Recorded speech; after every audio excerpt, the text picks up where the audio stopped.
The Finnish word for the northern lights is revantule, or foxfires. A foxfire could just have the general meaning of the luminescence of decaying wood due to certain fungi.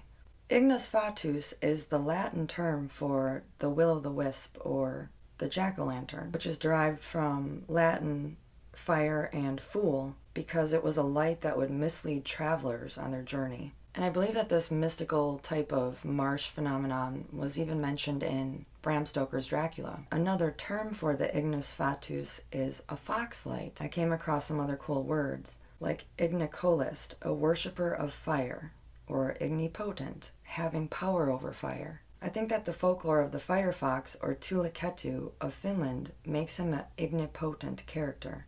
There are different variations, such as the fox chasing its own fiery tail being the origin of the northern lights, or the firefox running so fast that sparks fly from his tail. Ref means fox. This character takes on some attributes of the fox. He's crafty and able to get out of a lot of predicaments. I would recommend reading this one because there's a lot of great moments in it. For instance, in Krilka Ref's saga, Harald Hardrada sends some men to search for Ref. So the men go, they find the building that Ref is hiding in, and they set it on fire.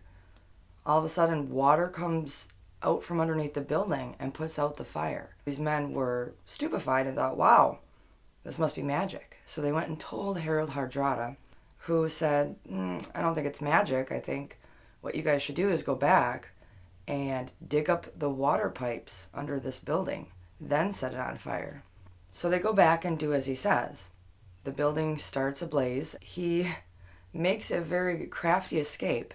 One of the walls of the building facing the water comes down, and his ship that he's been building, right, because he's an excellent shipbuilder, comes out of the building on rollers, and as he insults his enemies, he rolls right into the sea. So if you can imagine someone escaping a blaze like this, they just come out of the building on rollers, and their boat goes right into the water and takes off. The fox is sometimes mentioned in association with Ophelia, which is one who accompanies, one who follows. They can be prophetic.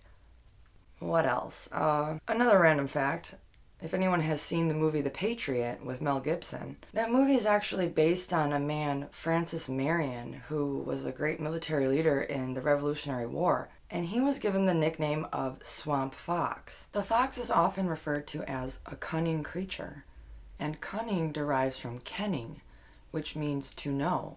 So just like a person could be nicknamed after a fox, you have nicknames for the fox itself. Destroyer of sheep, lair dweller, or old sheep biter.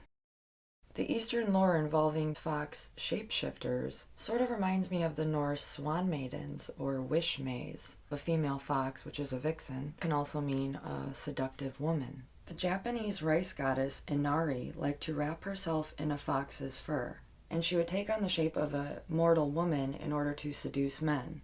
There is also a legend of the woman Tamama no Mai as a possible incarnation of the Japanese Inari.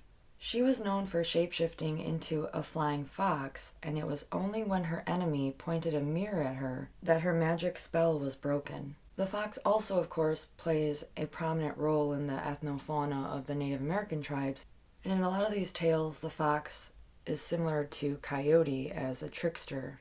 Some tribes even wear fox furs during their dancing. Japanese kitsune is a fox that has 9 tails. And I've also heard of a folkloric belief, Celtic, that a fox was believed to have a pearl in it, sort of like a water elemental. But there was a lot of debate about the fox being minimized to just a fire elemental in Eastern cultures, and articles about what the spirit represents, what it doesn't. So I'm not going to go into that yet. I can verify folk names. What I do is I look them up in my centuries-old dictionaries. I was able to verify foxglove, since the original name for foxglove, it became associated with this trickster, wily, cunning, and noble spirit of the fox. But the fairies also had these attributes, and originally this was not the foxglove, it was the foxglove. Other folk names for foxglove are fox and leaves, or foxdaken.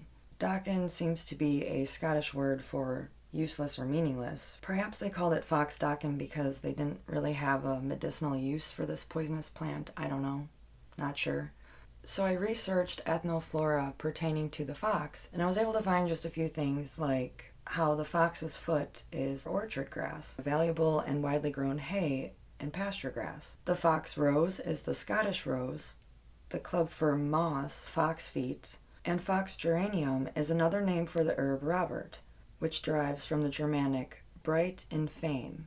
Spurge laurel is also called fox poison. And speaking of poison, wolfsbane, another plant known as monkshood or Thor's helmet being my favorite folk name. Aconite was not just wolfsbane, it was also called fox's bane. The bearberry or mountain cranberry were also referred to as fox plum or fox berry. The head hair and beard hair of northwestern European people was called foxy red. The Lindau man mummy that was found in northwest England in 1984 is believed to be a druidic human sacrifice from a couple thousand years ago. But he was found wearing only an armband made out of fox fur. And they also found a little bit of mistletoe in his stomach. Let me know if you can think of any other fox folklore or any wildlife that you've recently spotted. Take care, and Thor ward you well.